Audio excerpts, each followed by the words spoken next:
মারধরের পর ছিলেন সিএমএইচে, এখন কোথায় ডিবি হারুন?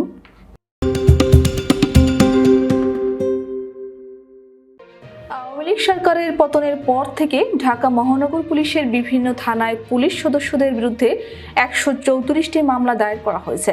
এসব মামলার মধ্যে সাবেক ডিবি প্রধান হারুনুর রশিদের বিরুদ্ধে 38টি হত্যা মামলা ও সদ্য বিদায়ী আইজিপি চৌধুরী আব্দুল্লাহ আল মামুনের বিরুদ্ধে 36টি মামলা অন্তর্ভুক্ত রয়েছে। এত মামলা হওয়ার পরও পুলিশ কর্মকর্তা হারুনুর রশিদ এখন পর্যন্ত গ্রেফতার হলেন না কেন, তা নিয়ে প্রশ্ন উঠেছে নানা মহলে। অনেকে সামাজিক যোগাযোগ মাধ্যমে প্রশ্ন করেছেন, ডিবি হারুন এখন কোথায় আছেন, তিনি দেশে আছেন কিংবা জীবিত আছেন কিনা, এসব প্রশ্ন করেছেন। পুলিশের একাধিক সূত্র থেকে জানা যায়, হারুনুর রশিদ এখনও জীবিত এবং দেশে অবস্থান করছেন।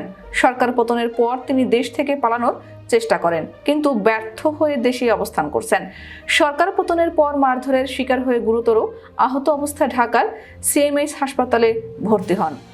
ডিএমপির একজন দায়িত্বশীল কর্মকর্তা বলেন, ডিএমপি পুলিশের নিজস্ব হোয়াটসঅ্যাপ গ্রুপে হারুনের ছবি দেখা গেছে, কিন্তু অসুস্থ অবস্থায় সিএমএইচে ভর্তি ছিলেন।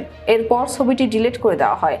তবে আমাদের নিশ্চিত করা হয়েছে তিনি সিএমএইচে ছিলেন। তার বর্তমান অবস্থান সম্পর্কে এখনও পরিষ্কার জানা না গেলেও তিনি ঢাকাতে আছেন বলে জানতে পেরেছি।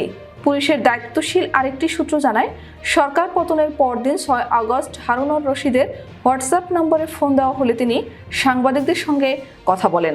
সেদিন হারুন জানান তিনি দেশেই আছেন, বিদেশে যাওয়ার চেষ্টা করেননি।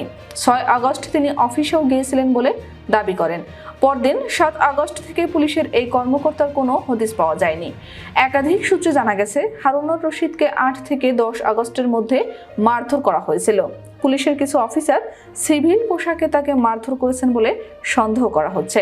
পুলিশ কমান্ড অ্যান্ড কন্ট্রোল সেন্টারের সামনে এ ঘটনা ঘটে এবং পরে হারুনকে গুরুতর আহত অবস্থায় সিএমএইচে ভর্তি করা হয়। মঙ্গলবার 26 জুলাই ছাত্র আন্দোলনের সময় আন্দোলনের 6 সমন্বয়ককে ডিবি হেফাজতে নেওয়া হয়েছিল। সেখানে তাদের নির্যাতন করা হয় এবং পরে তাদের দিয়ে জোর করে আন্দোলন প্রত্যাহারের ঘোষণাপত্র পড়ানো হয় বলে অভিযোগ ওঠে।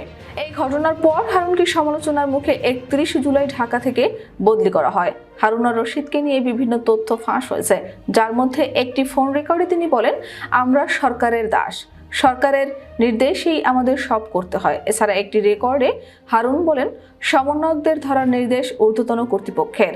সরকার পতনের পর হারুনের পালানোর বিষয় দুটি সূত্রের মধ্যে একটিতে বলা হয় যে তিনি পুলিশ সদর দপ্তরের দেওয়াল টপকে বের হয়ে রিকশায় চড়ে নিরাপদ আশ্রয়ে চলে যান। অন্যটি জানায় যে তিনি বিমানবন্দরে পালানোর চেষ্টা করেছিলেন কিন্তু ব্যর্থ হন।